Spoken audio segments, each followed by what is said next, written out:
Olá a todos, bem-vindos a mais um podcast, mais um episódio do podcast Porque Sim, um produto da GCI.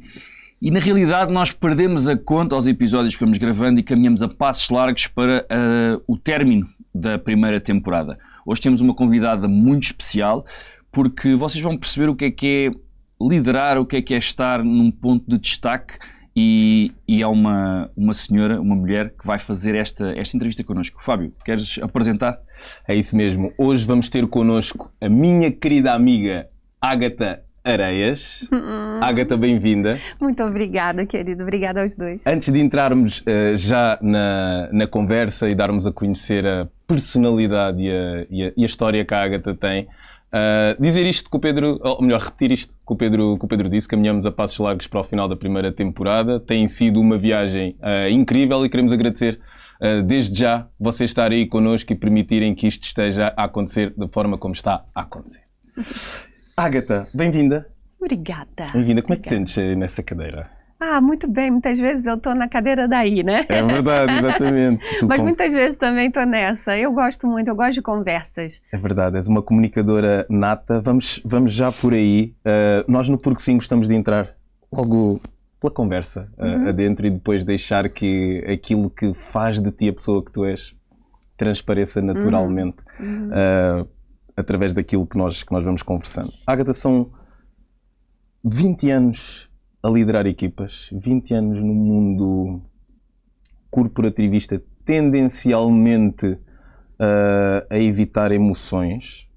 Temos que tomar sempre muitas decisões racionais, principalmente quem está numa posição como a tua.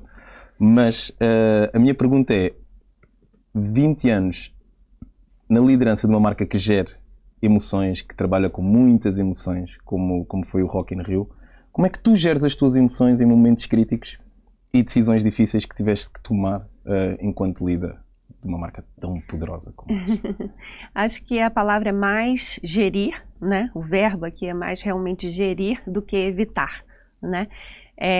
Não passei de forma alguma 20 anos, nem os meus 49, e não pretendo jamais evitar as minhas emoções. Tá? O que a gente precisa é realmente saber geri-las. E eu acho que isso tem muito a ver também com o nível de maturidade enquanto pessoas, né?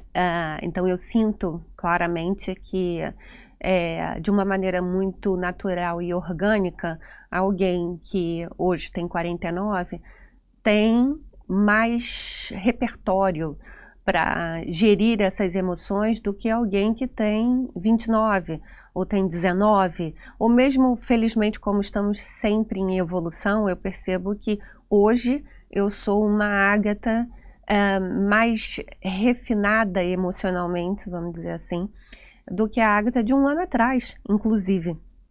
Então esse é o processo, eu acho o processo muito bonito, esse processo evolutivo, né? Tenha sido no Rock in Rio, que é uma marca super emocional, sim, que mexe com as emoções e de uma maneira muito positiva, né? E dentro e fora, não é só fora, para a gente lidar com aquelas pessoas com toda a paixão que aqueles fãs vão para dentro da cidade do rock, é preciso ter paixão dentro também. E sempre, lógico, tentando chegar a esse equilíbrio entre a paixão de fazer algo que se ama, que se sabe que tem um impacto positivo muito grande, com a responsabilidade no processo, né? Falando de um festival, tem muitas questões de segurança.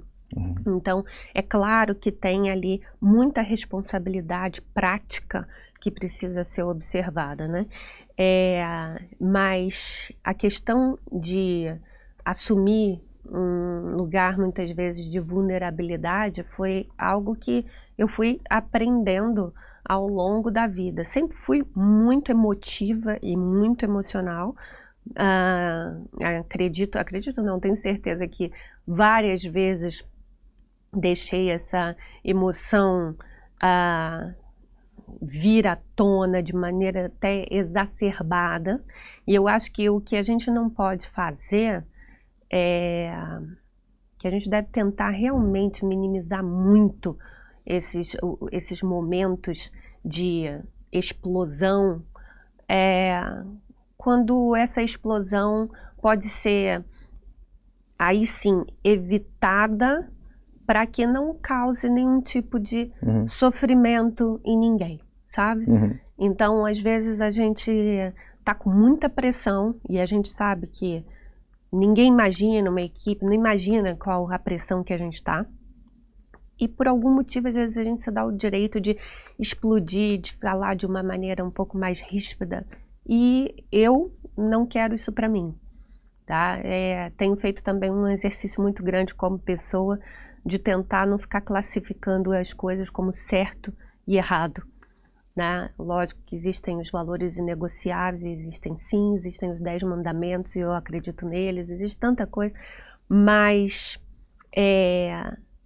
no dia a dia, no relacionamento com outras pessoas, e não é preto no branco, não é. Sempre tem um caminho ali muito longo que a gente não precisa ser tão taxativo. Então, eu percebo que, ainda que eu faça esse movimento de não ficar tentando classificar o certo e o errado o tempo inteiro, eu não quero para mim ser um gatilho de sofrimento desnecessário para alguém. Isso não significa não haver momentos que a gente não tenha que dizer um não, que a gente não tenha que dar um feedback que não seja que não seja tão positivo, mas existem muitas formas de fazer isso e eu acho que é muito mais sobre o como do que sobre o quê. Isso não te coloca muita pressão quando tu te levantas da cama e sais à rua? Não quero provocar sentimento negativo em alguém, ou seja, sei lá, há momentos em que tu não controlas isso, vai acabar por acontecer. Uma emoção tua, por muito bem gerida que seja, vai sempre colocar alguém num pequeno sofrimento. Ou achas que isso... Não sempre, não sempre. Eu acho, de novo, que a gente pode ser muito habilidoso com a palavra, muito habilidoso com os timings. Eu acho que o tempo certo, a ocasião, o lugar, eu acho que são muito importantes para quando a gente tem conversas difíceis. Eu percebo que eu cada vez mais desenvolvo, de novo, cada vez mais. Tenho mais hoje do que tinha ontem. Mas ainda tem muito que aprender, porque a gente, enquanto ser humano, está aprendendo até o dia que fechar os olhos e não estiver mais aqui, não dessa forma, né? Mas eu não fico fazendo essa pressão sobre mim, também tenho aprendido isso, a não ficar me pressionando o tempo todo, mas estou em alerta. É muito importante a gente estar, se a gente está presente, a gente também se olha, por isso que eu acho tão importante o desenvolvimento do autoconhecimento. Saber quem tu és, não é? Saber quem a gente é, saber quais são as nossas fraquezas, os nossos gatilhos. Porque às vezes tem uma coisinha numa conversa, numa situação, que aciona lá um gatilho de quando você era criança. Isso parece papo de autoajuda e de psicólogo, não sei o quê. É também, e acho ótimo, enfim, que seja. E é verdade. Exato. É verdade, a gente tem gatilhos que, se a gente não trabalha até mesmo com uma ajuda profissional, de alguém que estudou para saber te encaminhar por aquela descoberta, a gente fica refém desses nossos gatilhos a vida inteira. São coisas, às vezes, que não tem, assim, aparentemente não tem importância, mas ali na infância teve um momento e aquilo se repete, porque os nossos sentimentos, eles são padrões que se repetem a vida inteira, né? Então, acho que estar atento, ter uma vontade genuína de evoluir como pessoa, conhecer o máximo possível a cada dia, a cada ano, aonde você está, como que você quer se transformar, como que você já foi, para onde você quer ir. Eu acho que ajuda muito. Ágata, uma pergunta profissional / pessoal. Há uma tendência para as pessoas verem grandes marcas e grandes eventos como eventos e marcas que são geridas, ou empresas que são geridas com uma liderança muito, muito rígida, muito ríspida. E disseste aqui que é importante haver aqui um balanço entre as emoções e a parte da parte mais racional. Especificamente em relação ao Rock in Rio, uma pessoa que fosse meramente racional conseguia ter os resultados que o Rock in Rio tem? Ou é preciso haver esta simbiose entre a parte emotiva e a parte racional? Eu sempre acredito na simbiose entre a parte emotiva e a parte racional. Entretanto, claro que há diversas posições diferentes dentro de uma mesma equipe. Departamentos têm funções diferentes, então, obviamente, um departamento de comunicação tem objetivos diferentes de um departamento financeiro. E as pessoas que estão no departamento financeiro, elas têm pelo teor, né, pelo teor das tarefas que tem que gerir todos os dias, é um perfil diferente. Certo. De alguém que tem que criar, por exemplo, um vínculo afetivo com uma comunidade numa rede social. Óbvio que é diferente, mas eu acho que ainda assim, tanto na comunicação, tanto nessas pessoas que têm que criar um vínculo emocional com os membros daquela comunidade, elas também têm que ter um senso prático, elas também têm que usar da razão, elas também têm que entender das métricas para entender qual é o resultado que aquele esforço está gerando, né? Assim como as pessoas no departamento financeiro, se elas colocarem ali também a vontade de fazer coisas diferentes, de olhar diferente, de fazer parte daquilo, porque eu vejo que alguns departamentos de uma empresa ficam muito à parte dos grandes feitos daquela marca, daquela empresa. E eu acho que não deve ser assim. Eu acho que todos devem viver de alguma forma, na sua dimensão, na sua proporção, deve viver aquela emoção. E eu acho que o Rock in Rio consegue muito isso. Até porque o fundador do Rock in Rio, ele é uma pessoa completamente apaixonada. Gosta da relação com as pessoas, ama a comunicação, que é uma arte. É uma arte, essa coisa da troca, de tentar prever o que vai causar aquela emoção. Não só emoção, mas uma inspiração muito grande, né? Então, o Roberto Medina consegue ser um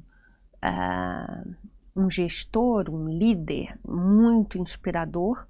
Ao mesmo tempo é um cara de muita visão de negócio. Ele não deixa de ter uma visão de negócio, mas obviamente ele tem uma série de pessoas muito qualificadas que trabalham com ele e que vão olhar o detalhe de cada coisinha, né? E mesmo assim ele está sempre de olho nos detalhes também. E isso, quando você tem um fundador assim, isso passa, não só passou para os outros sócios que são filhos dele, então mais ainda, é uma empresa familiar, então a Roberta, o Rodolfo, eles têm mesmo o DNA, né? Não é uma coisa, eles têm o DNA do fundador e levam não é a palavra, mas é esse estilo, essa veia, levam adiante. Eu li numa entrevista dele exatamente parte disso que estás a explicar, que ele agora neste novo Rock in Rio, inclusive, esteve no terreno, foi tentar perceber a emoção das pessoas, o que é que as pessoas estavam a glorificar neste novo Rock in Rio, o que é que estava pior, o que é que se pode fazer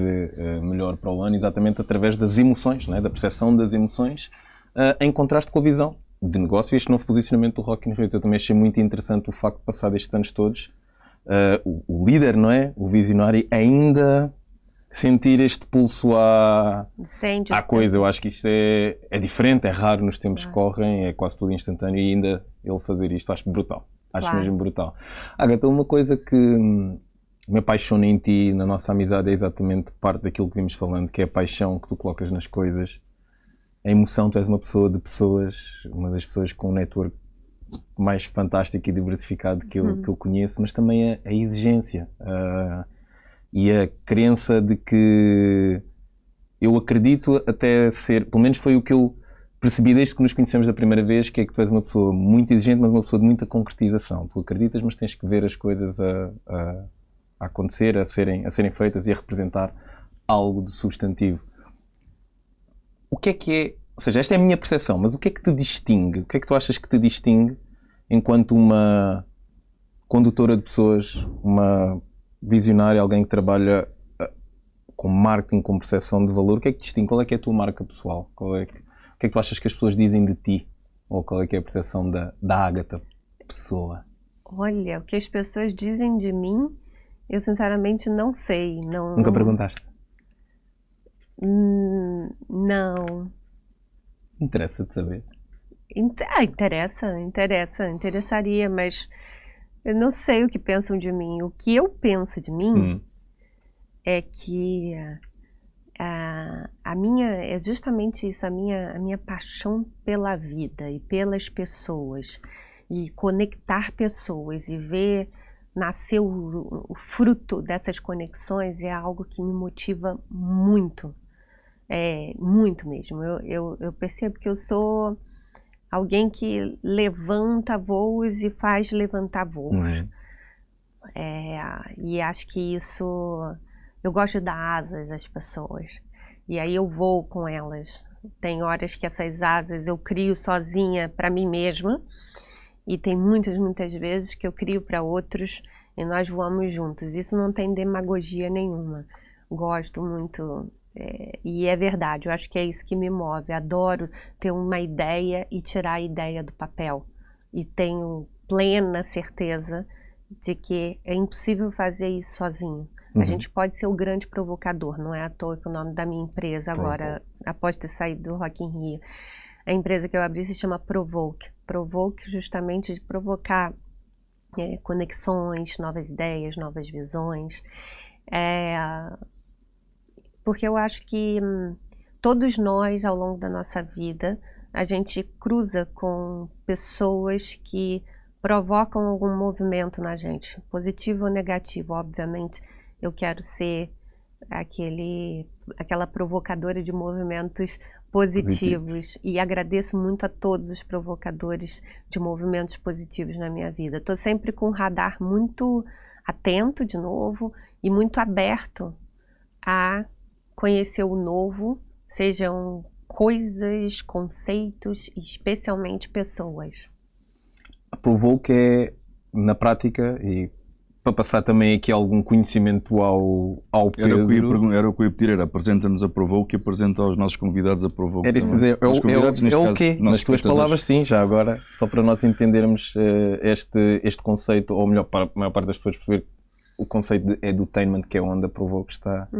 Nas tuas palavras, a Provoke é o quê, Ágata? A Provoke é uma grande plataforma de experiências de aprendizagem com base no conceito de edutainment, que é um conceito que junta a educação e o entretenimento, né? E ela nasce de uma maneira muito orgânica, muito natural, ainda comigo no Rock in Rio há 9 anos, em 2015 no Brasil. O Rock in Rio estava fazendo 30 anos, e nós executivos estávamos sendo constantemente convidados para palestras, para dar palestras para audiências diferentes, sobre temas diferentes, e eu vi ali uma oportunidade. Falei, eu era diretora de marketing naquele momento, pensei, nem que seja para essa edição especial de 30 anos, vamos fazer um dia de uma formação executiva, no intervalo de um fim de semana e outro, na Cidade do Rock.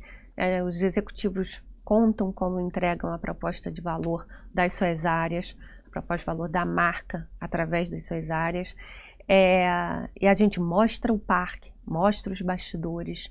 Isso pode ser uma coisa muito bacana, o mercado está pedindo por isso. E foi ali que nasceu o Rock in Rio Academy.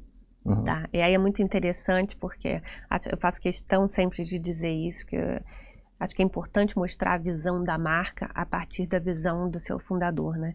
Várias pessoas do mercado, conforme eu ia contando a ideia, diziam, fabuloso, mas vocês não têm medo de abrir o playbook do Rock in Rio? Vocês não têm medo de contar como faz? Vocês têm ideia que podem ter concorrentes entre os alunos e vão saber como se dão todos os processos da marca? E eu comecei a dizer, não, mas daí já tinham vindo mais 10 pessoas ou mais, pessoas com muita bagagem, né? E eu pensei, peraí, será que, sempre fazendo autorreflexão, né? Será que a minha vontade de fazer, a minha paixão, tá me cegando?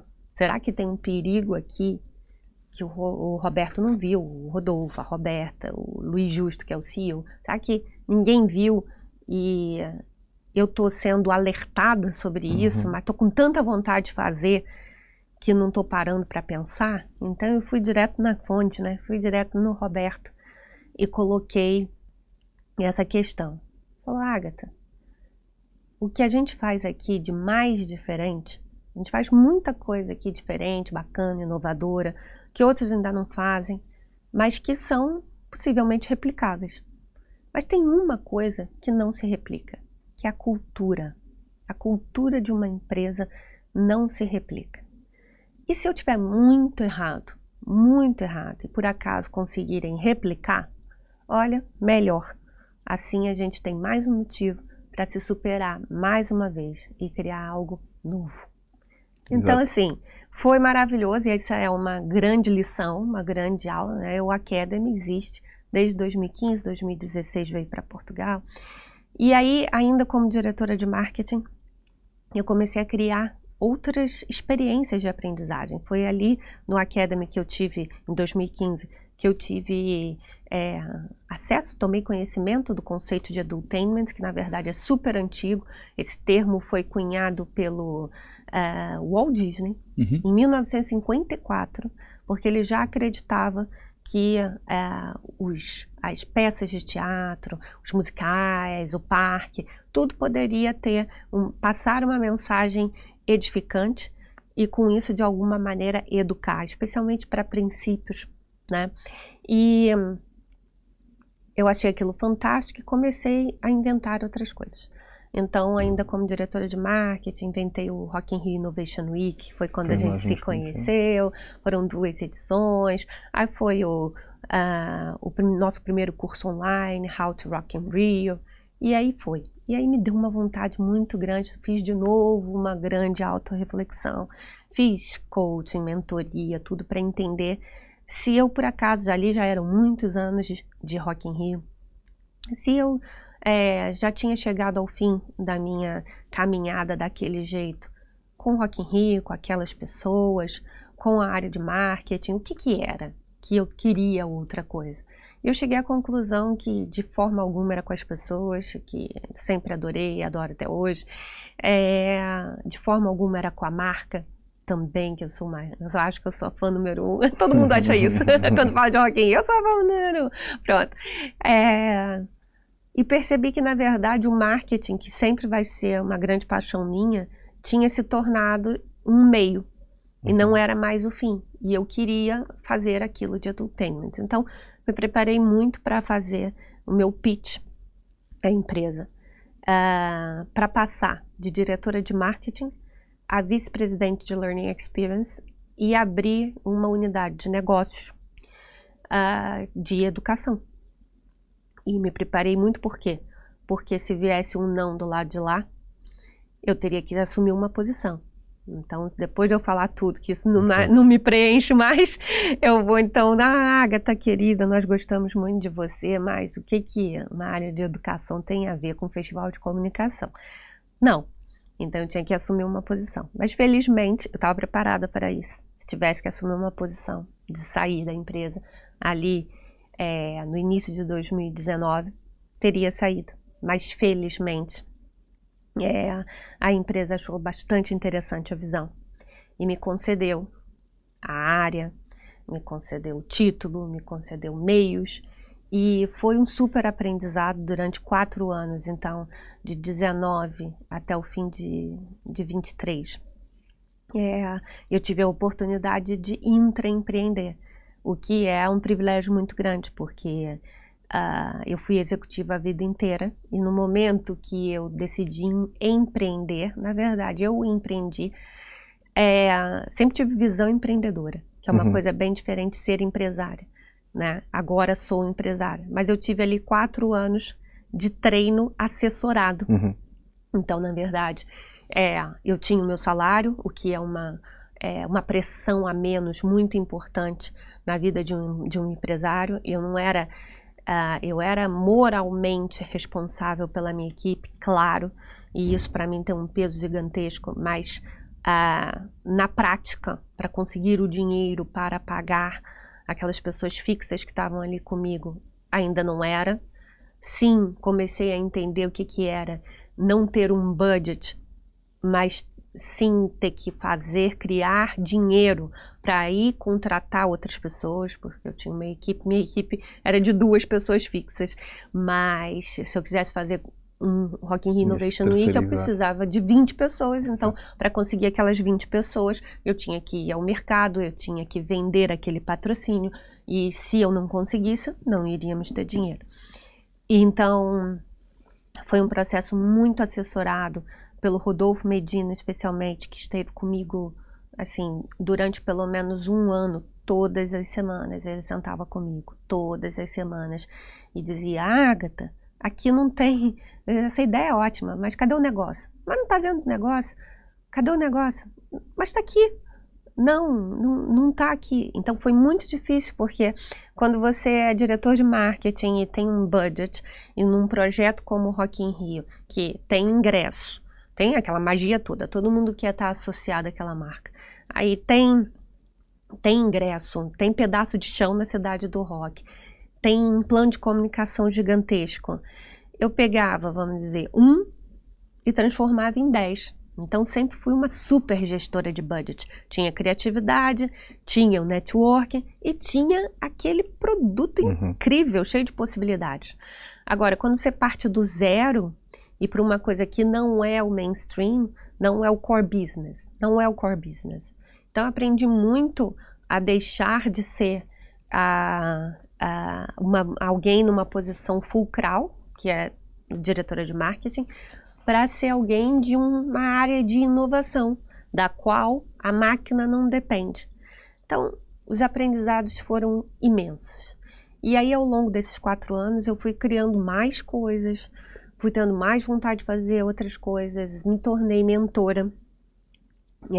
Comecei a dar palestras, mesmo muitas palestras remuneradas, trazendo outras ideias, sempre caía na liderança inspiradora, e com esses mentores, com esses mentorados, foi uma coisa muito bacana, que eu comecei a perceber o impacto que eu estava causando na vida deles, um impacto positivo, e comecei a perceber que as pessoas, desde o início, assim, primeiro cargo de liderança, até cargo de diretor, vice-presidente, acabavam caindo nas mesmas armadilhas, que armadilhas eram essas emocionais, não eram armadilhas técnicas, porque o técnico é muito fácil, se você quiser, você entra num curso, você pede uma formação, resolve. Nossa grande coisa como ser humano são as nossas armadilhas pessoais, emocionais, né? E percebi, tem aqui um espaço e quero fazer isso. Só que isso já não cabia dentro do Rock in Rio, já era sair demais, ainda que eu tenha certeza que o Rock in Rio é uma grande escola de líderes e de empreendedores, mas também não dava para ir alargando tanto esses projetos. Aí chegou a hora, então, de eu alçar esse voo sozinha, mas eu não queria me desvincular da marca. Então, mais uma vez, eu fiz um pitch à empresa. Eu sugeri que a área de Learning Experience do Rock in Rio terminasse, mas não os projetos de Learning Experience do Rock in Rio. Como seria isso? Eu abrindo a minha empresa, trazendo esses projetos, sendo a parceira de Learning Experience do Rock in Rio, mas podendo fazer outras coisas. Então, foi aceito, mais uma vez. Então, eu conto isso porque acho que fica muito clara a visão da marca, de como também a marca forma, aquela organização forma pessoas. Você teve um episódio do Newbcast que já conta que é junto com a Beta, com a Roberta Medina. Você vê o carinho, assim, o apoio sempre. Então, é um grupo de pessoas que querem ver também as outras pessoas crescendo, né? E de alguma maneira vai aquele DNAzinho, esse não é o do sangue, mas vai o do espírito junto, e a gente vai multiplicando, né? Aquela forma de ver e de viver a vida e nos negócios e etc. E aí então abrimos a Provoke, abri a Provoke com o Marco Rovella, que é meu sócio e trabalhou comigo, foi da minha equipe, na Lexo, na Learning Experience Unit do Rock in Rio, e abrimos em janeiro, oficialmente. Então é muito novinha, tem 8 meses. Durante esse tempo a gente já entregou o Rock in Rio Academy de Lisboa, entregou o MBA Rock Your Team, que é um MBA de 360 horas, com vários especialistas e professores do mercado, mas com base em todos os cases de vários dos executivos, pessoas da equipe do Rock in Rio, que contam os cases, e depois esses especialistas eles desdobram para os ensinamentos teóricos, né, acadêmicos. E agora estamos caminhando para o Rock in Rio Academy do Brasil, também especial. Aqui de Portugal foi especial sobre os 20 anos do Rock in Rio Lisboa, e no Brasil vai ser especial sobre os 40 anos da marca como um todo. E também lançamos o Newbcast. O Newbcast, que na verdade faz parte de uma plataforma que se chama Newb Club, um ecossistema de iniciativas voltadas para a formação da primeira liderança, porque nesse meu tempo como mentora, percebi muito que se a gente trabalhar logo no iniciozinho, o jovem que está ali começando no seu primeiro posto de liderança, se a gente ajustar alguns ponteiros, se ele se entender melhor, ele vai encurtar um tempo de aprendizado e de sofrimento para ele e para outros que ele possa vir a liderar. É muito importante, muito relevante, e de repente, quando ele chegar ali a diretor, ele não vai carregar tantos vícios. E aí a primeira, esse ecossistema tem cursos, tem workshops, mentorias coletivas, mas a primeira das iniciativas foi um podcast. Está no ar agora, então vamos colocar essa semana hoje, o 7º episódio, e tem sido muito rico, porque nessas conversas, como eu tive com o Fábio e com a Beta, são 2 convidados, eu própria aprendo muito, todo mundo aprende, muito gostoso. Isso é a Provoke. Claro que sim. Boa explicação. Eu tenho aqui uma pergunta, que, fugindo agora um bocadinho aqui a outro tema, mas é uma dúvida que eu tenho já há uns tempos. Eu também tenho a minha marca, e que fui eu que a criei, foi criada a pulso. Eu sou fisioterapeuta, portanto, eu sou a minha ferramenta de trabalho, portanto, no meio da dificuldade foi fácil criar a marca e levantá-la. Eu tenho aqui uma dúvida, vou dizer uma frase e tu dir-me se faz sentido ou não. As marcas não apostam em projetos embrionários, ou seja, as marcas não estão interessadas em apoiar projetos que tenham poucos números ou que começaram há pouco tempo. Isto faz sentido ou isto é completamente absurdo? Faz sentido. Tem que acontecer um encontro que é raro, que é da pessoa que está propondo essa nova ideia, encontrar uma pessoa ali naquela marca que pode patrociná-lo, por exemplo, com a coragem suficiente para apostar. Tem que ser alguém que não só acredite, mas que tenha coragem para apostar, tá? Não é regra, claro, porque a gente mesmo, e o meu maior caminho profissional foi, sem dúvida, junto com o Rock in Rio. Tive muitas vezes envolvida nos processos de captação de patrocínio, e a gente teve algumas vezes em que pessoas que não tinham o poder de decisão influenciaram de uma forma decisiva para que quem tem a caneta para assinar tivesse assinado. Mas, em regra, tem que se conseguir falar com a pessoa certa, Exato. no sentido que essa pessoa, ela tem o poder de decisão, ela tem também a coragem e ela tem também a crença naquilo que você está propondo. Mas é raro. E cada vez mais a gente percebe que como está tudo muito processualizado, sistematizado, muitas vezes a grande maioria dos diretores de marketing, eles se baseiam em estatísticas, porque assim não tem erro, certo?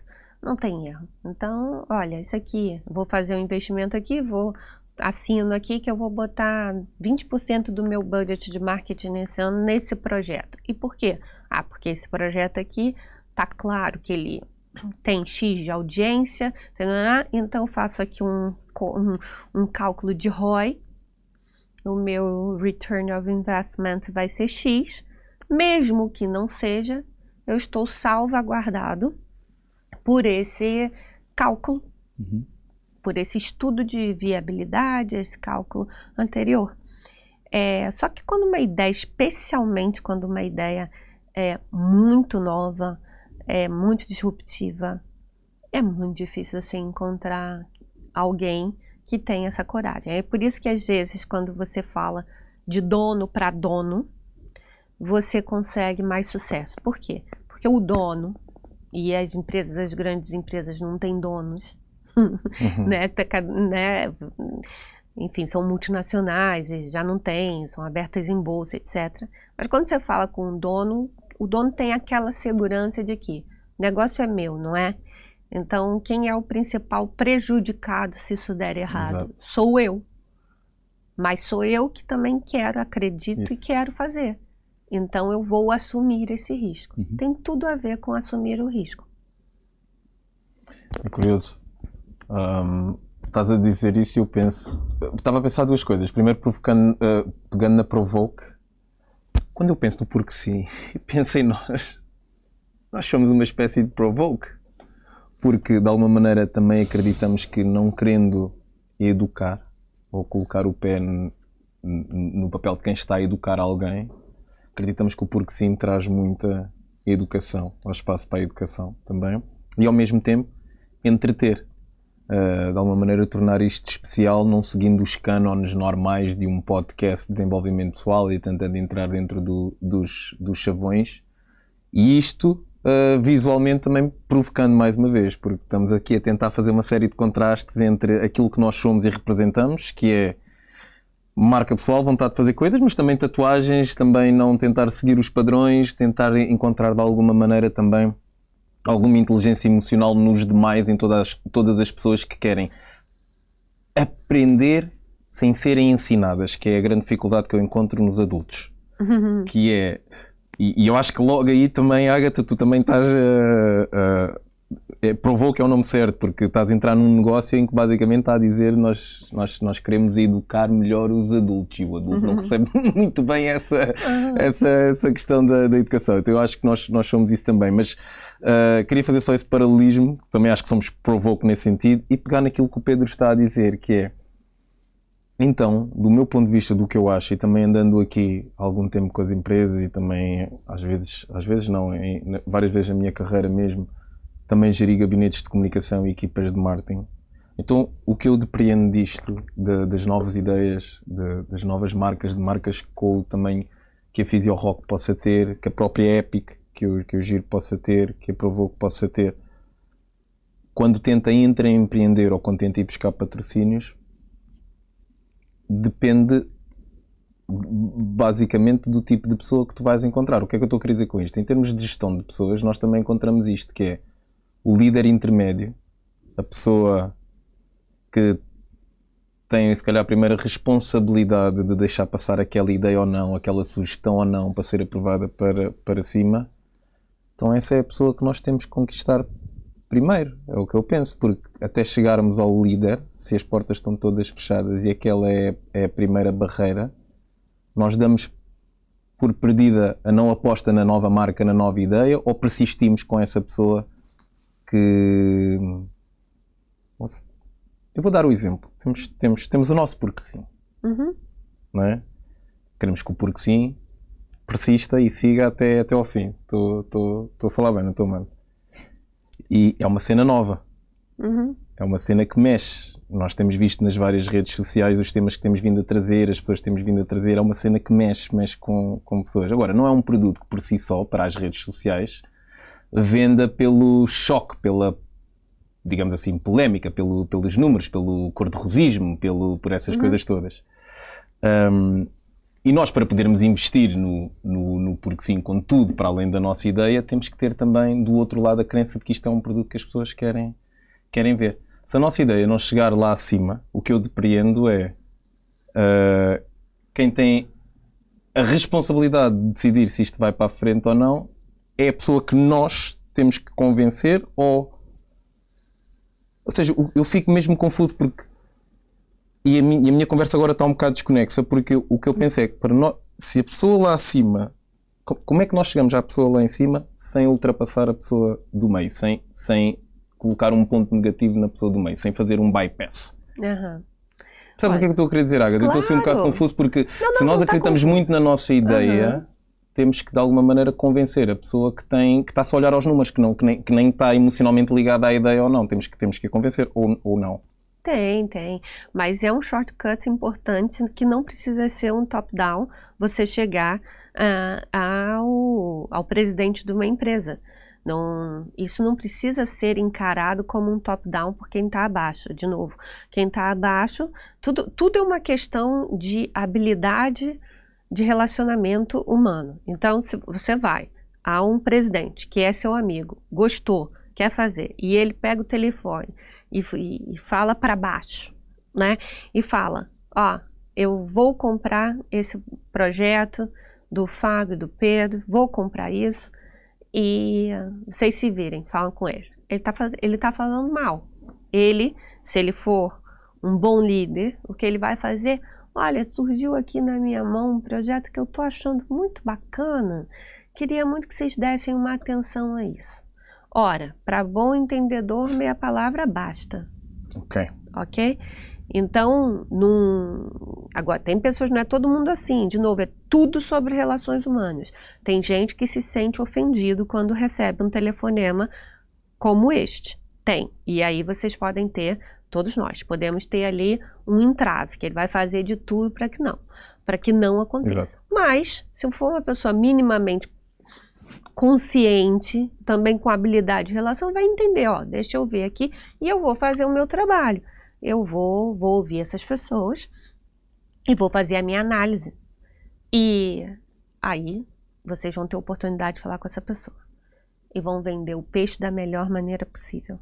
E essa pessoa vai dizer, olha, por exemplo, é um projeto em início, não tem uma grande audiência, como é que eu faço aqui, não sei o quê. Vocês vão dizer, mas tem um campo aqui conceitual que não está sendo ainda trabalhado e a gente já delimitou esse território para gente. Então, isso é sim uma aposta. Não adianta também querer dizer que é o que não é.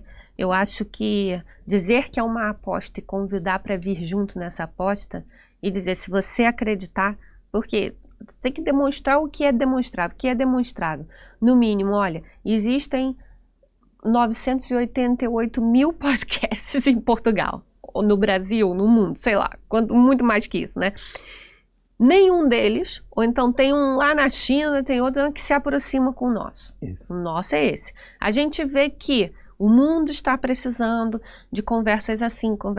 Por quê? Por que está precisando? Pode não saber, é a mesma coisa. Quando o Ford criou o carro, ele disse, não vou perguntar, porque se eu perguntar o que eles querem para se locomover, vão querer uma carroça mais rápida. Exato. Né?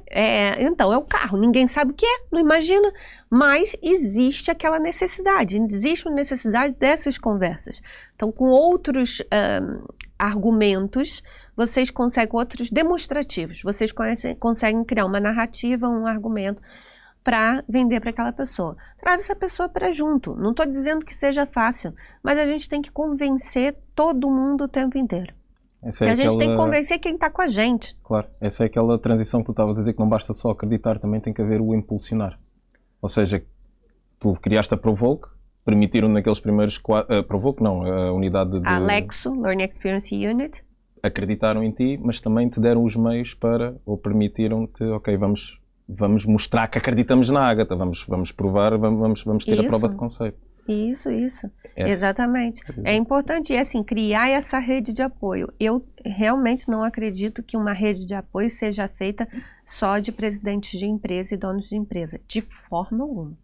Uma rede de apoio é feita de todos os perfis, em todos os patamares, porque tudo é um encadeamento de acontecimentos e de pessoas que cada uma faz um pedacinho, uma corrida de bastão, sabe? Às vezes faz muito mais sentido, já ouvi isso alguém dizendo, às vezes faz muito mais sentido você conhecer o cabo que está ali no computador, decidindo se vai ou não vai servir, do que conhecer o general, o comandante. Tem coisas que não fazem sentido. Então, tem coisas que você vai levar ao general, tem coisas que você vai levar ao cabo. Isso.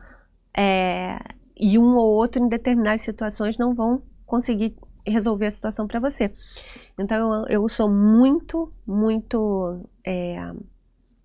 adepta, apologista, crente, numa rede de apoio mais diversa possível. E aí é isso, as nossas ideias, a gente tem que fazer mesmo, tem que ter aquela coisa do comício à moda antiga, do político, que ia a cada pracinha, cada esquininha, e vai, e faz, e acredita. Às vezes dá uma preguiça, exato. Mas não estou falando dessa política aí, mas eu estou falando aquela coisa de você tem que vender aquela história o tempo inteiro para todo mundo. Exato. Atravessamos uma fase das redes sociais que está a ser, ou seja, as redes sociais, o digital está a ser uma fonte de marketing muito forte, que se calhar não era há uns anos atrás.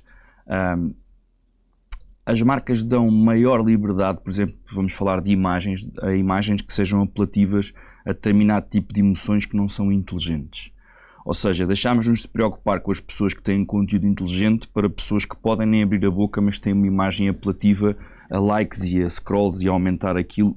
Estamos a estupidificar as pessoas com esse tipo de liberdade. Ou seja, eu vou pôr ainda mais curto. Eu, enquanto homem, tendo o aspecto que tenho um produto. Se for uma mulher ou uma rapariga nova com um aspecto mais provocatório, o produto até pode ser pior, mas vão-lhe dar os números a ela. Isto não é estupidificar as massas?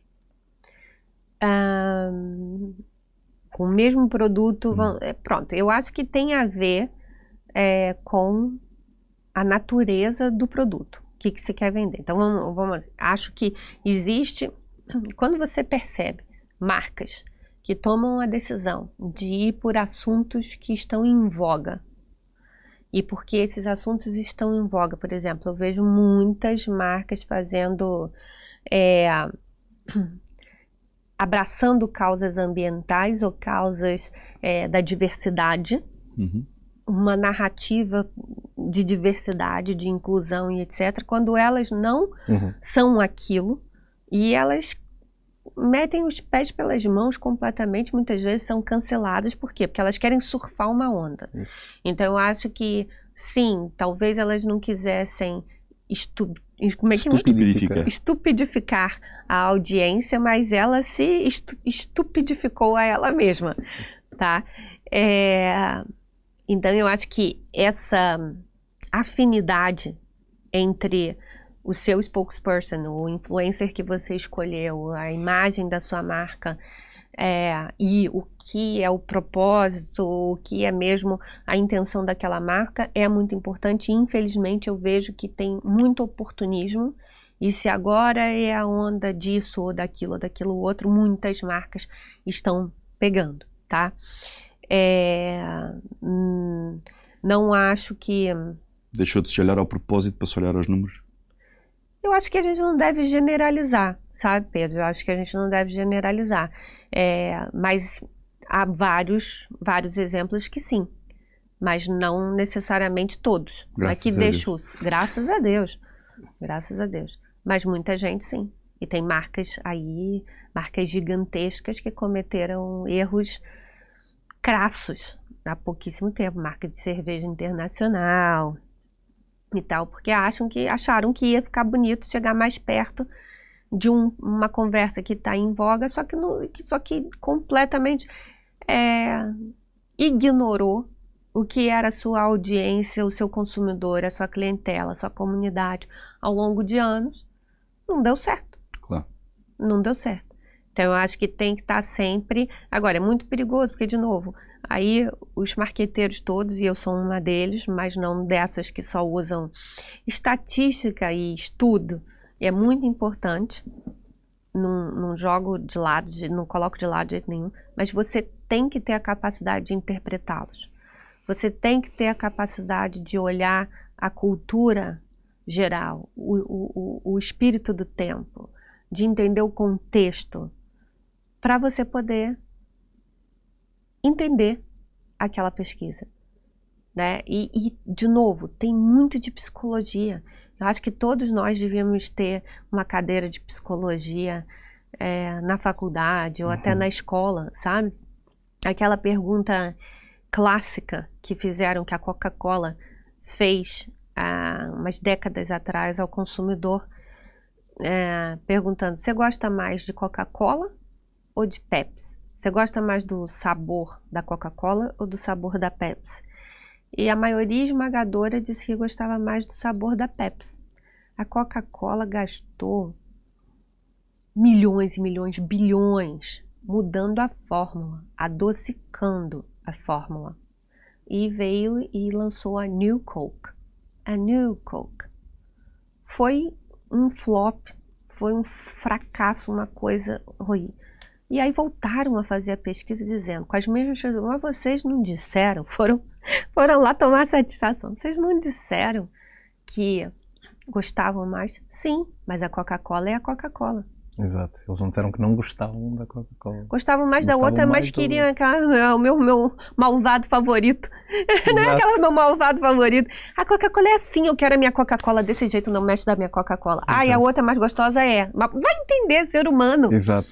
É o ser humano, né? Então, mesmo. assim, mas para você ter essa habilidade psicológica para conseguir entender uma coisa dessa, às vezes é melhor então nem perguntar. Se você acredita que a Coca-Cola é boa, que o seu sabor é bom, que sei lá, que o que você está entregando é bom. Claro. Não fica se perguntando o porquê no detalhe, porque esse detalhe vai te desvirtuar. Segue a sua intuição. É isso mesmo. Ágata, espetáculo. Sabes, nós quando idealizamos o Porque Sim em cada episódio, vimos com uma ideia daquilo que queremos conversar, do que não queremos conversar. Foi-nos sempre dada a liberdade um ao outro, por cada pessoa que senta aí. Ou o Pedro conhece, vem do círculo dele, ou vem do meu. Então, um sabe pouco ou nada do outro, mas nós nunca sabemos para onde é que a conversa vai. E eu estava aqui a pensar ao longo destes 50 minutos que é um deleite ouvir-te. Tu és uma ótima comunicadora e fazes uma viagem muito fixe e concertada entre os assuntos, é encadeado. E isto foi que eu retirei desta nossa conversa, deste episódio, foi vários insights e várias ideias até de como estar e de como atuar em certos meios, e é sempre bom ouvir-te por causa disso, e continua a ser assim, a partilhares o teu conhecimento. Querido. Isso quer dizer que já está acabando? Está mesmo É verdade, infelizmente. Já passaram 50 É sempre minutos. assim, e é tão bom, pode? e é tão bom porque essa é uma das marcas do nosso Porque Sim, é algo que nos deixa muito felizes, é essa reação que tu tiveste. Toda a gente teve nessa cadeira, diz, poxa, já passaram 50 e tal minutos, quem nos ouve, quem nos vê diz a mesma coisa. Há programas que deviam ser 2 horas, há outros que ao final de 10 minutos nós próprios sentimos uau, tipo, ainda faltam 40 e tal, 50 minutos de tão fantástica que está a ser a conversa, e é sempre bom sentir essa reação. Mas antes de irmos, temos sempre uma pergunta Sim. que gostamos de fazer, que é o título que dá nome ao nosso programa. O que é que para ti é porque sim? Só porque sim. Caramba, olha aquela pergunta. Eu tentando ser aqui alguma coisa. Pronto, eu vou dizer o que veio na minha mente, mas é muito amplo. Você falou, o que vai viver? Mas como é que eu explico isso, né? É o quê? Veio na minha. Como é que eu explico? Viver. Talvez seja uma forma. O meu viver seja mesmo me sentir viva. Isso porque não porque é um viver, não é um sobreviver, né? Um viver não é acordar, respirar e estar aqui andando para lá e para cá. Viver. Viver. Sentir que estou viva. Porque sim, da Ágata, viver é algo que todos nós devemos fazer, experienciar, pulsar, sentir. Acho que é isso, mano. É verdade. Mais um episódio brilhante. Obrigado, Ágata, pela tua presença. Obrigado Obrigada, Pedro. por tanto ensinamento. E ficou aqui provado mais uma vez que nós conseguimos aliar delicadeza, a sabedoria, a liderança. E este episódio basicamente é por isto. E é para vocês também. Portanto, obrigado pela vossa presença desse lado também. Façam like, partilhem, vão aí às redes sociais, digam às pessoas como gostam de nós e até o próximo episódio. Até já.